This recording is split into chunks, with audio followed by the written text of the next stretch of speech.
Today we're looking at Psalms 104, a nice, wonderful worship psalm, a lot like 3, but also these psalms also have parts. They don't just soliloquize. They don't just go on and ramble. There is imagery, there is purpose, there is meanings to what's going on. Unfortunately, sometimes our worship is not directed clearly at God. It's indirect. It's just yammerings and stammerings, and we repeat the same things over and over again. And here that we have the psalmist, "Bless the Lord, O my soul. O Lord my God, thou art great. Thou hast clothed with honor and majesty." There are descriptors here, not just you're wonderful, you're great, you're wonderful, you're good, you're great, you're wonderful, all these things. He talks about that thou coverest thyself with light. There are descriptors here of God, very figurativism, of course, but that they see God in nature. They see God in the clouds. They see God in the wind. They see God in the movement of the waves. They see God in everything, that he is intimate with nature. That nature's not happening. Nature is showing him the wrath of the waves, the moving of the trees, the shaking of the earth, the breaking of the mountains, that this is God moving. He maketh his angel spirits, his ministers of flaming fire, who laid the foundations of the earth, that it should not be moved. Thou coverest it with as deep as a garment. The waters stood above the mountains. Once again, that the Israelites believed in a full worldwide flood. It wasn't a local flood. It wasn't something that happened just in one area. And he goes on and talks about the water, that thou hast bound, that they may not pass over. They turn not again to cover the earth, reminding of the promise to Noah that God would not flood the earth again. Now, again, that's against the local floods, because God has done localized floods. But here he's talking about a worldwide flood. He talks about how you give to the animals. You give them to drink. You take care of the fowls of the air. You take care of the animals, that you are the giving God, the good God, the God who provides. He talks about how you provide wine and sustenance for us. He talks about wine that makes your heart glad. He talks about oil that makes a man's face to shine. He talks about bread that strengthens our heart. So the idea here is, again, talking about even providing the simplest, most basic nutrients for man. He provides man for his heart, for his beauty, and for his strength. He talks about the trees of Lebanon, that they're full of sap because God has provided these to be full. He's talking about the high hills of being refuges for the animals.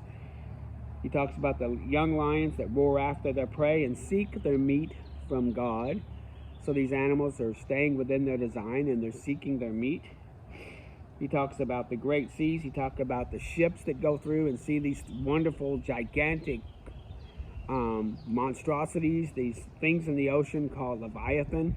It's very possible that these are what we call prehistoric fish, prehistoric sea creatures that we don't see anymore. Maybe they're all gone extinct. Maybe they stay away from boats that don't have sails. There was one guy was talking about, asking, why don't we see Leviathans? Well, maybe because we have these steamers and they send out sounds and keeps them away, while a keeled ship, a ship that's going only on wind, of course, there would be nothing to keep the Leviathans away. And so it talks about the sea, talks about thou sendest forth thy spirit, they are created, thou renewest the face of the earth, the glory of the Lord shall endure forever, and the Lord shall rejoice in his works. He rejoices in his works. He is a part of this landscape. He never just started all of this and stepped away. We get this deistic understanding of God, that he started the universe and walked away, and now he's in another room watching TV or not paying attention. He is still intimate with his creation. He's still intimate with the animals. He knows the sparrows. He understands the lilies of the field that are clothed today and gone tomorrow. And he knows each one of us. He even has counted the hairs on our head. It says, I will sing unto the Lord as long as I live. I will sing praise unto the Lord while I sing. My meditation shall be upon him. So again, it's a beautiful psalm that just doesn't ramble, but there are purposes. He describes God. He describes what God does. He shows the goodness of God in nature, in the goodness of God towards man, and now he sings praises to this good God. Again, not just rambling, but there's a purpose to every one of these Psalms, and seeking out that purpose is a wonderful thing. Going back to finishing up the book of Ruth, we saw in Ruth chapters 1 and 2 that Ruth,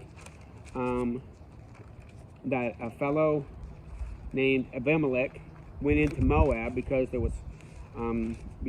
was famine in the land, and he took his wife and his 2 sons. His sons married there, but while they were there, bad things happened and the men were killed. I don't know if they died at the same time, but the women were left destitute. Well, Naomi, who was the wife of Abimelech, decides to go back to Benjamin, Judah, where she came from, and she has some land there, she has some property, but she either can't claim it or she's elderly and she can't work it, and there are no strong men to work this. But she's going to go back to Bethlehem, Judah. She releases the Moabites to go back to their homes, but Ruth decides to stay with her, and Ruth says that classic words, "Your God will be my God."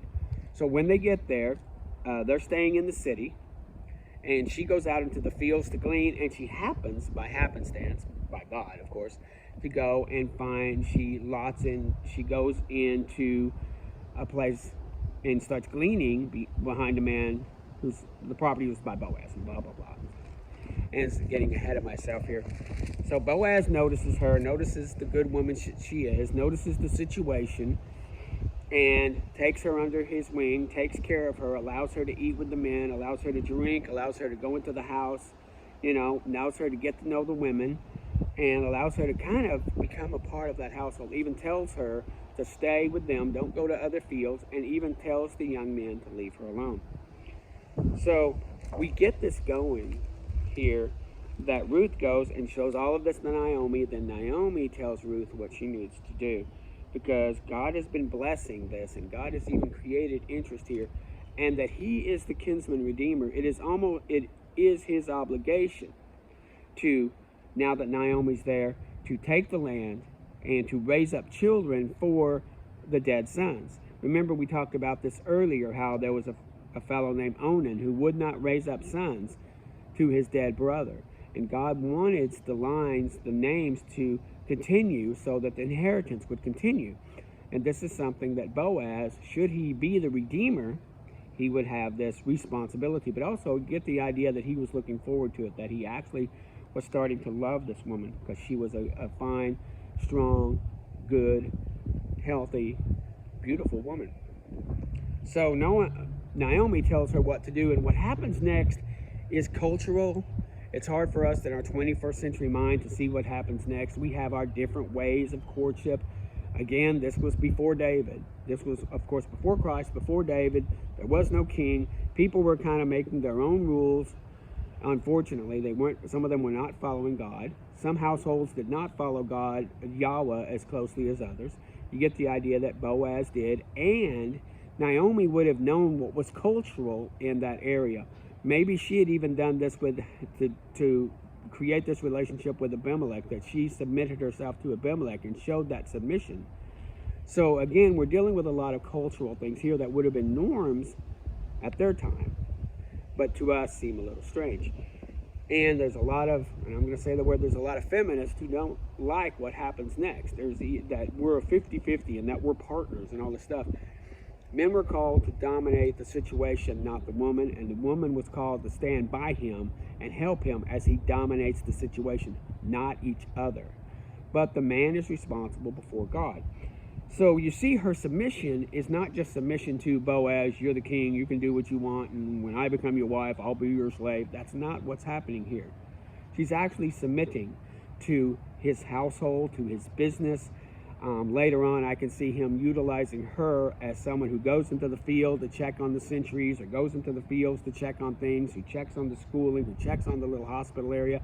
Maybe she would go into town and learn how to trade with with the person who does the purse and does economics. There's a lot of responsibilities that she can pick up that takes the load off of him. This is a wonderful thing, getting a helpmeet that will come beside you like that. And no way would he ever dominate her, because dominating her would kill that spirit. So he's never called to dominate her. So her submission is not just to Boaz, the man tells me what to do, and I'll get his slippers and make sure he gets sandwiches, and here's the remote. That's not what this is. I'm submitting to him as he is leading this household. So she goes, but she does submit to him physically, and he would later submit to her. He actually gives his life to her, for her, in a sense that marrying her, he will now have children. But of course, they will go by the first one at least will go by this other man's name. So getting all of that understood, Naomi tells her to clean up, freshen up, go over there at night. When he's relaxed, it must have been like either a Sabbath or sometime when they were at rest.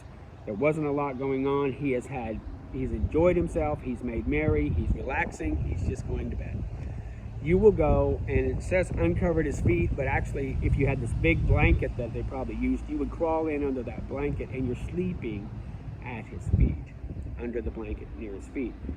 So she crawls in, and she lays at his feet in submission. This is a sign of submission in this culture. And a lot of feminists don't like this submission. But that's just what she's doing. She's femininity on steroids. That's what she is. I'm going to be femininity on steroids. He is masculinity on steroids. He is taking the situation. He is controlling the environment, not the people. He's taking care of, again, you would have to deal with hospitals and schools and centuries and people, and also dealing with these poor that are coming in. Some of them are nice, some of them maybe not so nice.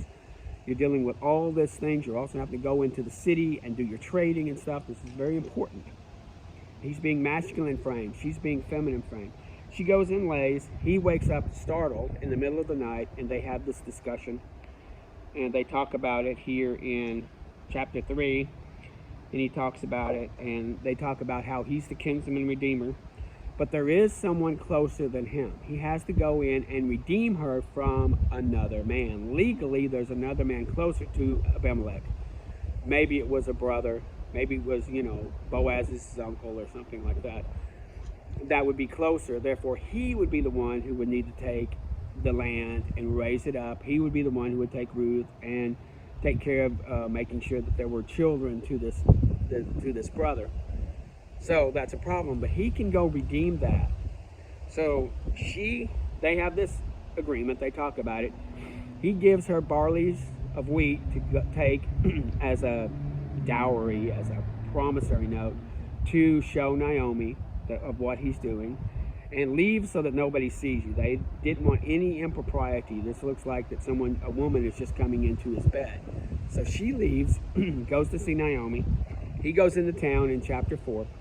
And he meets with the men. He draws together the elders. When you're going to create a contract, remember this was before paper, you did a verbal contract and others would witness it. So he gets into the gate. He calls men together to witness this. And when this other man, this Redeemer, comes up, he tells them, here's the deal. I want to get this land, but you're next in charge. So if you want it, you need to take it today. If not, I want to redeem it.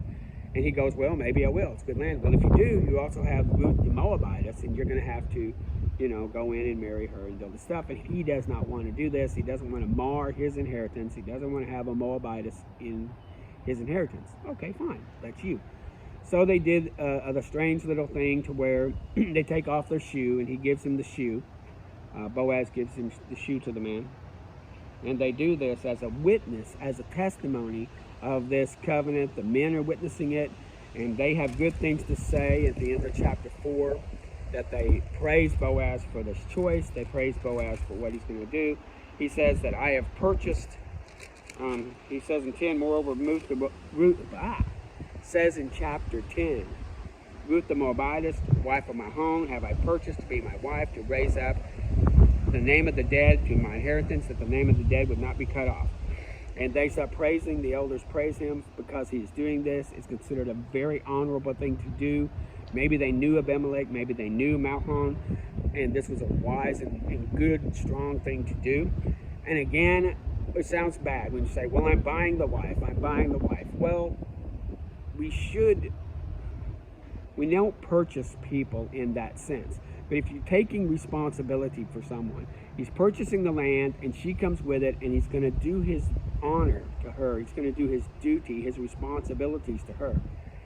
But he has purchased her to be his wife. And many times we have a hard time with this with our 21st century sensibilities. But when we have to look back into this situation, taking her in is a very strong, we have responsibilities, there are commitments, there's loyalty, there's fiduciary responsibilities. The law of Moses is very clear about when a man takes a wife, what all this entails. This isn't just someone to crawl in and out of your bed and someone to make your sandwiches. This is someone that you have a fiduciary responsibility to feed her, clothe her, care for her, nurture her, and strengthen her. This is a very big responsibility he's doing. And they bless him and say that she should build a house, and they're prophesying that she will build a strong house. The Lord make this woman that is in thine house like Rachel and Leah, which two did build the house of Israel, and to do worthily in Ephratah, which is famous in Bethlehem. Remember, this is also happening in Bethlehem, Ephratah. Where was Jesus born? Bethlehem, Ephratah. And that thy house may be the house of Perez, when Tamar bare unto Judah, the seed of the Lord shall give thee to this young woman. And what happens is, this is very messianic, that this woman would also be in the lineage of Christ. They don't know at this time that they're making messianic promises, but that's exactly what they're doing here. This lifts up women. This doesn't hold women down. She went from someone who was homeless and who was just picking up the scraps and the barley to being up in the big house. But she just didn't sit there and file her nails. She got involved with what Boaz was doing, and a part of that business, a part of his life, a part of nurturing him, a part of strengthening him that he might do what he needed to do. So Boaz took Ruth, and he was his wife, and he went to her, and the Lord gave conception. They bare a son, and Naomi was also a part of the deal. Naomi helped raise these sons.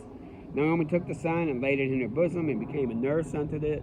I don't know if she was nursing. I don't think she was nursing the baby as in giving it milk, but becoming a nursemaid to care for, that she actually would have the joy of caring for young babies, because she hadn't had young babies in maybe 40 years. So again, we see little nuances of what's going on in the story. And so again, we have the generations here in 18, where it talks about Judah to Perez, Perez to Hezron, Hezron to Ram, Ram to Abinadab, Abinadab to Nahshon. Nahshon begat Solomon, Solomon begat Boaz.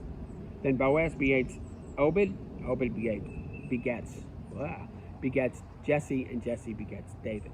So we see that Boaz is, of course, the great-grandfather of David. That would make Ruth the great-grandmother of David. So I think the family told this story. And it's funny how this story is very important, because it leads to David, and David would be the king, and David would also be the typology of Messiah. When Jesus is called the son of David, there were a lot of women in Bethlehem. There were a lot of women in Bethlehem, Ephratah. There were a lot of women in Israel.